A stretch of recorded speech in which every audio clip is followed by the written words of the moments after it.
मुंबई गोवा महामार्गावर भीषण अपघात, जगबुडी नदीत कंटेनर कोसळला, चालक बेपत्ता.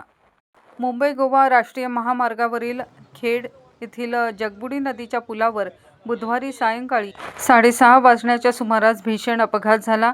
भरधाव कंटेनरवरील चालकाचे नियंत्रण सुटल्याने कंटेनर थेट जगबुडी नदीच्या पात्रात कोसळला. सीसीटीव्ही फुटेजमधून हे दृश्य अगदी स्पष्ट दिसतंय. कशा प्रकारे कंटेनर हा खोल नदीत कोसळला. या घटनेनंतर परिसरात एकच खळबळ उडाली असून कंटेनर चालक बेपत्ता असल्याची माहिती समोर आली आहे. चालकाचा शोध घेण्यासाठी बचाव कार्य तातडीने सुरू करण्यात आले आहे.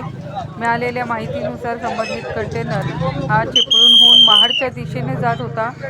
तसेच कंटेनरमध्ये मॅगीचे बॉक्स होते आणि अपघातानंतर ते पाण्यावर तरंगताना दिसत होते. अपघाताचे नेमके कारण अद्याप स्पष्ट झालेले नसून पुढील तपास सुरू आहे.